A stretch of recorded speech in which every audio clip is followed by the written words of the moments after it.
Good day. The board of the Windward Islands Teachers Union would like to inform you of what took place today.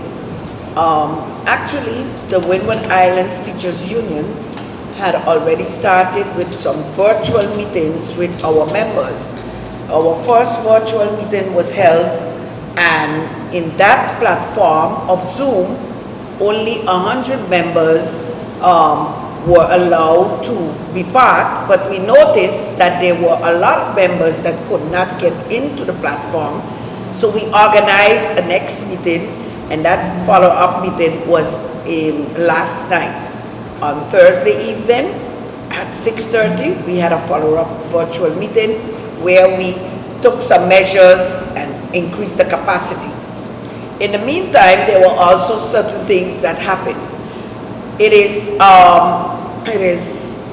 basically concerning the vacation allowance. A letter has been booked in by the 4 unions, the WITU PSU, the WITU, the APFO St. Martin, and the NRPB, all representing civil servants or teachers in public education, basically requesting information and more deliberation on what is the status of the vacation allowance for 2019-2020 and 2020-2021. Why 2019-2020? Because it is a known fact that all civil servants and teachers in public education only receive 3% of their vacation allowance the last year. And even though the General Audit Chamber actually addressed this matter in writing, there were never a correction made to this. And in addition to that, the deliberations and the consultations and the meetings with the unions never continued after July 2020 of last year. So, therefore, when we reach now to the point where we have our membership asking us, will we receive our vacation allowance, what will happen, etc. As a union, we cannot honestly say whether they would receive a next 3%, next 6%, 9%, or 0%. However, there was a law that was passed in Parliament, and our observation is that in that law, they are not speaking about a 3% vacation allowance cut, something about 2.6% or something like that. And that too is not in accordance to what really happened. So in all of that, to answer individual members on this, we decided to have our meetings. The first meeting started on sometime last week, and the meeting continued Thursday. And in addition to that, last night, there was a decision that we would have a meeting today, this morning at 8 here at the WIFOL building. So that information was sent to the school boards and also to the inspectorate. But in the meantime, we had also sent a letter to the school boards asking them by Monday noon to state their position on vacation allowance. June the 14th to state their position, because we were aware of the fact that they receive a correspondence from Dr. Anders Rudolph Samuel as Minister of Education, giving the school boards certain directives. Now, in addition to that, we did not get complete answers from all school boards, but we know that there were some discussions, school boards amongst each other, on how they would deal with this matter. Right now, we have informal information on school boards that have conducted the payment of the vacation allowance to their members. And why are they conducting this? Based on legal advice, it is being said that there is no legal basis to withhold or to suspend or to hold back on the payments. The law is clear, and the law is saying 6%. The government has a problem with, or a deal with Mr. Knops that is in Holland. And I don't know, but no school board, no workers at school boards, no workers at government has that type of deal with Mr. Knops. So here are we. They complied, and today we got explanations of what they had to comply with for tranche number 1. Tranche number 2 was the cut of vacation allowance and whatever other personnel costs, 12.5%. Tranche number 3, tranche number 4, and tranche number 5. Even though we got the information that tranche number 5 was being withheld, today we are still hearing that it was still released. 39 million was released. But in all the 39 million that is being released, I cannot tell my members at public schools that they would receive their vacation pay, whether it is 0%, 6%, 9%, or 3%, or whatever percentage, I cannot tell them. We have a situation where these laws were sent to the constitutional courts, and basically the constitutional courts have not made a ruling.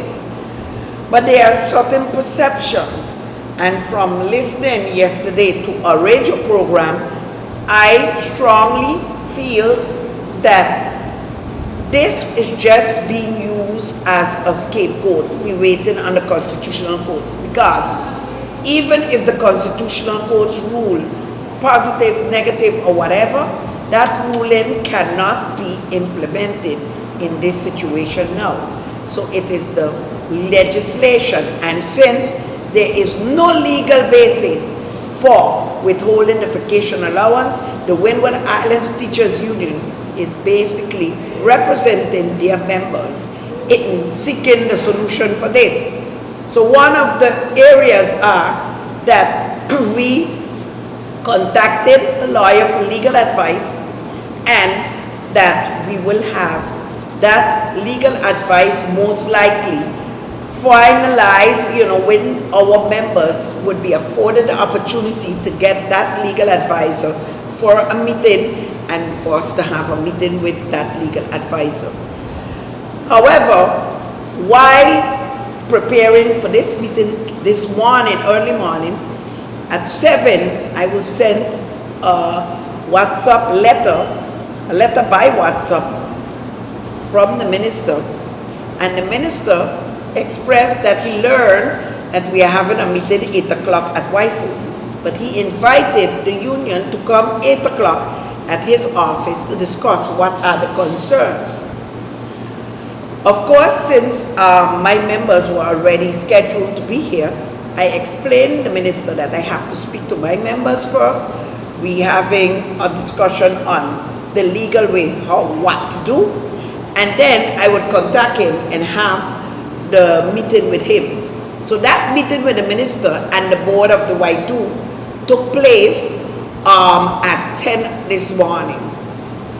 Of course, in that meeting, there was no answers from the minister on the situation, or no clarity, but the union tried to explain clear as possible the disrespect and disregard, because on a Monday the 14th at 4 p.m., the Prime Minister, who's Minister of Personnel, invited civil servants to a Teams meeting, a meeting on Teams platform virtually. And in that meeting, the agenda had 3 points. The point of the cuts the point of the problem with Mr. Konops holding back the money and some other point, the fact of the matter, teachers in the public schools were not invited to that platform. The teachers, that platform was so controlled that only a certain amount of people they let in. The host let in who they wanted to leave in. So we are seeing a constant trend. No consultations with the unions, no consultation with the legal body of the CCSU, in which matters pertaining to the legal position of teachers and civil servants have to be dealt with. And in addition to that, there is no type of meetings organized for the teachers. So teachers that work hard, they feel disrespected, they feel as if they are disregarded. So today, the version is teachers would have to stand for something. It's not only for the vacation allowance, there are a lot of things that happening with public school teachers that their union should say enough is enough. And of course that their union represents the voice of the teachers, and therefore we have just concluded a meeting with the teachers. So the teachers of public schools were more dominant in this meeting, because if you realize there are a number of school boards that have already paid their vacation allowance, and of course even though we might be in a phase where we have the final receipts for exams, as a union we will not do anything to jeopardize the students and their exams. Understand? So therefore, you would have noticed that we have predominantly public school elementary teachers that were in the meeting. But we will continue, because there is a meeting scheduled now where we would have a legal advisor in that meeting, and we will update you on that, the further development of that meeting, because we have to get a confirmation from the legal advisor today on that. Okay? So any questions? You said that you met with Minister Samuel today, and one of the issues brought up was in regards to the vacation allowance. Can you elaborate a little bit more? What was his response, and what did he plan to do? Well, his response was that he is not one minister that acts on his own. So it means it's a decision of the COMET, and the decision is that they are waiting on the outcome of the Constitutional Court, which the Ombudsman is who put these 3 laws in front of the Constitutional Court for them to be annulled. Why? Because there are things that are not good with this law. These laws, they'll have to go back to the drawing board. And in any case, according to the legal advice that we are hearing and the different things that we are hearing that whether it's at the Constitutional Court, yes or no, the point is that there's no legal basis for them withholding this payment of 2019, 2020, and 2020, 2021 for those school years. So therefore, we would have to seek then the legal recourse for our members and the satisfaction for our members in the public schools, because the private subsidized schools, their school boards have already taken a decision last year and they paid 100%, and this year a number of them have already taken a decision and have paid the 100%.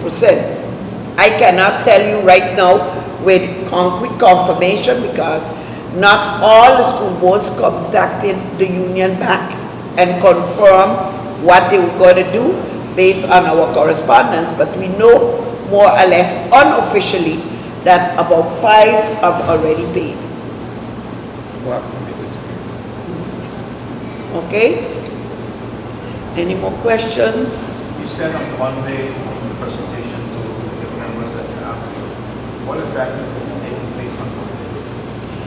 Well, Monday we are looking for the the legal advisor to be here to speak to our members, and then that our members would understand what will be the next step, legal step, because if there's no legal basis for what the government is doing, then there should be a challenge, and our members need to be face to face so they can understand to complete that or to complete the petition, what would be their input, what do they need to present. They need to present the ID or their pay slip to indicate whatever it is. The legal advisor would then be able to guide us through that process to say, well, okay, we would take it, I would take this, and I would take it to courts. For persons that are employed with government, that is not a court of first instance. It would be then the civil servants courts. So what are exactly the procedures, etc., we would need to find out from that legal advisor. I already got a recommendation from another lawyer that I contacted today, and we are looking forward to her presence, but we have to work with her time. She has to tell us exactly what time on Monday she's available, because today she's at court hearings. Okay? So what are you expecting from out of these people when they come to speak to your members as a union leader? What I'm expecting, you see, our members feel very disrespected. They experienced something today after the meeting with the minister. It's like they're not taking them serious, so they need to take serious action to demand what is rightfully theirs. So our expectation is that that demand of what is rightfully theirs, that we as a union can support our members with that action to be able to demand what is rightfully theirs. So the only way you're going to know that you're going to take this thing to court is on what they depend on what the government and everybody is going to vote on that to say, Exactly. yes, move forward. Yes. And then, of course, in that voting, we would also have the persons recruited that would be the ones to stand up, because remember, the union cannot take the government to court. It is the workers that would have to initiate that process, but the union will wholeheartedly support the actions of our members. Anyone else? I know you have some of your members here. If anyone have anything to say. You have anything to add? Well, we would like to thank our members that came out today, and also for their creativeness in, making the placards that they use at the government building while I was in the meeting, for their patience and everything, because they were standing there with placards with some very creative things on them. Basically, we would like to thank them for their understanding, because we need our members to really have their input in understanding what it is, that it is not a question that they just believe that we are talking like that we have certain steps that has to be taken. I know at the time that we entered, it was really full. Yes, Right. everybody got Can you home give us now. roughly how many members that came out? Well, we had in the morning hours for sure over 150 members, but then when I went to the meeting at the government building, and some persons could not stay, and from the government building then we came back here so that they could hear the outcome. So in total, I would say the total that came here when you was here, about 90 members so that came back here to hear the outcome. But we do expect an increase in the numbers by Monday. Okay? In addition to the vacation allowance, were there any other concerns that were raised by the members? Or were some of these- Yes. The concern that was raised by the public school teachers is the fact that the first term report card was digital, the second term report card was also digital, and now hard copies were being provided, and where they were then demanding that the teachers fill in the first and the second, so double work, and the third, although it's digital. So when we brought it forward in the meeting with the minister, seemingly there was a discussion this morning, and they decided then that they made a decision that everything will be digital with the stamp of the school and the signature, but if parents so wanted to have a hard copy of the results, then if they request it, then the school will fix it and give it to them. But you see, my teachers, my members, had already expressed during the week their concern about this additional work that were being imposed on them. Because if you have the first digital, the second digital, and even the third report card digital, why is it that you bring in now a hard copy where you're asking them to take time again and fill it in? And basically, they were not in agreement with that. So I issued via the WhatsApp, I issued a communication in which I also said I am supporting the members with not filling in that manual one, because if you already fill it in digital, all it needs to be done is to print the digital one, add the stamp of the school and the school manager's signature, and basically I believe that went out. But the discussion, according to the minister, was held this morning, and they already solved that point.